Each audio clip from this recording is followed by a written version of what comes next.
Hello viewers, আসসালামু আলাইকুম। কি অবস্থা সবার? কয়েকদিন যাবৎ বাইরের ওয়েদার খুবই গরম, আর তাই ভাবলাম আপনাদের সাথে এই ভিডিওটি শেয়ার করি। আজকে আমি ডালগোনা কফি বানিয়ে দেখাবো, আর এর জন্য আমি 2 কাপ দুধ নিয়েছি। আমি এখানে 2 কাপ দুধ নিয়েছি কারণ আজকে আমি 2 কাপ কফি বানাবো। এরপর এর মধ্যে দিয়ে দেব 2 চা চামচ কনডেন্স মিল্ক। আমি এখানে চিনি ব্যবহার করব না, তাই কনডেন্স মিল্ক দিয়েছি। কনডেন্স মিল্ক না থাকলে আপনারা এখানে চিনি দিয়ে দিতে পারবেন। এরপর 1 থেকে 2 মিনিটের মতো দুধটাকে খুব ভালোভাবে জাল করে নেব। কয়েকটি বলক চলে আসার পর আমি চুলার আঁচ অফ করে দেব এবং দুধটাকে খুব ভালোভাবে ঠান্ডা করে নেব।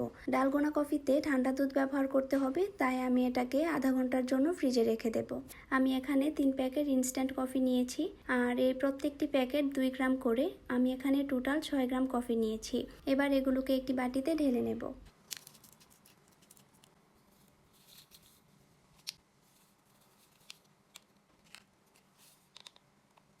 এবার এর মধ্যে 2.5 চামচ চিনি দিয়ে দেব।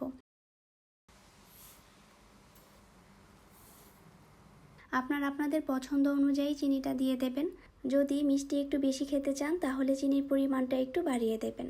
এরপর এর মধ্যে দিয়ে দেব 2.5 চামচ গরম পানি, আর এখানে অবশ্যই গরম পানি দিতে হবে। এরপর চামচের সাহায্যে আমি সবকিছু 1 মিনিটের মতো মিশিয়ে নেব। ডালগোনা কফি তৈরি করার জন্য এই মিশ্রণটাকে ফোমে পরিণত করতে হবে, আর এর জন্য আমি একটি ইলেকট্রিক মিক্সচার ব্যবহার করব।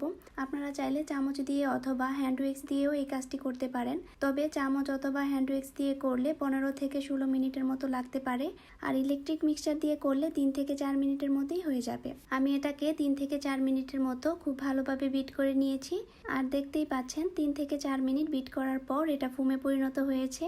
আমি এই অবস্থায় কফি তৈরি করব। আপনারা চাইলে আরও 1 থেকে 2 মিনিটের মতো বিট করে নিতে পারেন। আমি এখানে 2টি কাপ নিয়েছি। এবার এই কাপগুলোর মধ্যে আইস দিয়ে দেব।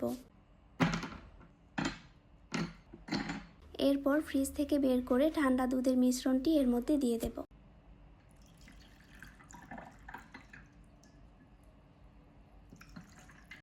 এখন এর মধ্যে দিয়ে দেব বিট করে রাখা কফির মিশ্রণ।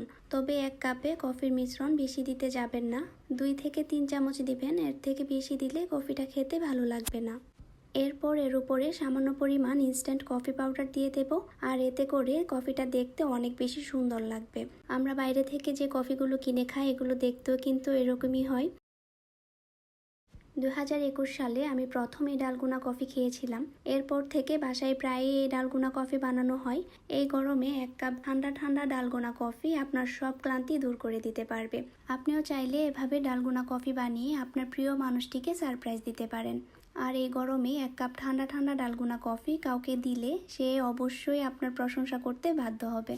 আমার এই ভিডিওটি আপনাদের কেমন লেগেছে তা অবশ্যই কমেন্ট করে জানাবেন, আর ভালো লাগলে বাসায় ট্রাই করবেন। আজকে এই পর্যন্তই। সবাই সুস্থ থাকবেন, ভালো থাকবেন। আল্লাহ হাফেজ।